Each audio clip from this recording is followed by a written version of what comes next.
ಚಳ್ಳಕೆರೆ ನಗರದ ಪೊಲೀಸ್ ಠಾಣೆಯಿಂದ ವಿವಿಧೆಡೆಗೆ ವರ್ಗಾವಣೆಯಾದ ಅಧಿಕಾರಿಗಳು ಹಾಗೂ ಸಿಬ್ಬಂದಿಗಳಿಗೆ ನಗರದ ಅಕ್ಷಯ ರೆಸಾರ್ಟ್ನಲ್ಲಿ ಇತ್ತೀಚೆಗೆ ಆತ್ಮೀಯ ಬೀಳ್ಕೊಡುಗೆ ಸಮಾರಂಭವನ್ನು ಹಮ್ಮಿಕೊಳ್ಳಲಾಗಿತ್ತು. ಕಾರ್ಯಕ್ರಮದ ಅಧ್ಯಕ್ಷತೆ ವಹಿಸಿ ಮಾತನಾಡಿದ ವೃತ್ತ ನಿರೀಕ್ಷಕ ಕುಮಾರ್ ಅವರು, ಪೊಲೀಸ್ ಇಲಾಖೆಯಲ್ಲಿ ವರ್ಗಾವಣೆ ಎಂಬುದು ಒಂದು ಸಹಜ ಪ್ರಕ್ರಿಯೆಯಾಗಿದೆ.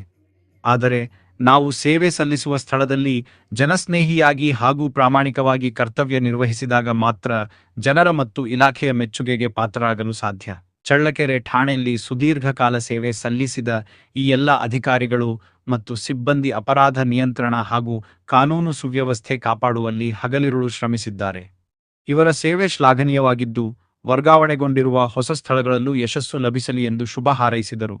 ಇದೇ ವೇಳೆ ಠಾಣೆಯಿಂದ ವರ್ಗಾವಣೆಗೊಂಡ ಪಿಎಸ್ಐ ದರಿಯಪ್ಪ, ಎಎಸ್ಐ ರವಿಕುಮಾರ್, ಮುಖ್ಯ ಪೇದೆಗಳಾದ ನಾಗರಾಜ್, ಶ್ರೀನಿವಾಸ, ಕ್ರೈಂ ವಿಭಾಗದ ಪೊಲೀಸ್ ಪೇದೆಗಳಾದ ಸುನಿಲ್, ತಿರಕಪ್ಪ ತಳವಾರ, ಬಸವರಾಜ ಹಿರೇಮಠ್, ರಮೇಶ್ ಬಾರ್ಕಿ, ಕಾಂತರಾಜ್, ಹಿಮಗಿರಿ ಹಾಗೂ ಮಹಿಳಾ ಪೊಲೀಸ್ ಪೇದೆಗಳಾದ ರೂಪಾ ಮತ್ತು ಕವಿತಾ ಅವರನ್ನು ಠಾಣೆಯ ಸಿಬ್ಬಂದಿಗಳ ವತಿಯಿಂದ ಶಾಲು ಹೊದಿಸಿ ನೆನಪಿನ ಕಾಣಿಕೆ ನೀಡಿ ಗೌರವಪೂರ್ವಕವಾಗಿ ಬೀಳ್ಕೊಡಲಾಯಿತು.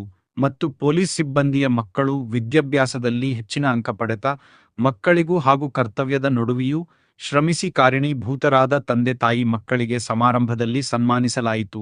ಪಿಎಸ್ಐಗಳಾದ ಈರೇಶ್, ಶಿವರಾಜ್, ಪಾಂಡುರಂಗ, ಎಎಸ್ಐ ವೀರಭದ್ರಪ್ಪ ಹಾಗೂ ಠಾಣಾ ಸಿಬ್ಬಂದಿಗಳಾದ ವಸಂತ್, ಶಂಕರ್, ಮಂಜುನಾಥ್, ಶಿವರಾಜ್, ತಿಲಕ್, ಬಿಡಿ ಮಂಜುನಾಥ್ ಸೇರಿದಂತೆ ಪೊಲೀಸ್ ಠಾಣೆಯ ಇತರ ಸಿಬ್ಬಂದಿ ವರ್ಗದವರು ಉಪಸ್ಥಿತರಿದ್ದು ವರ್ಗಾವಣೆಗೊಂಡ ತಮ್ಮ ಸಹೋದ್ಯೋಗಿಗಳಿಗೆ ಶುಭ ಕೋರಿದರು.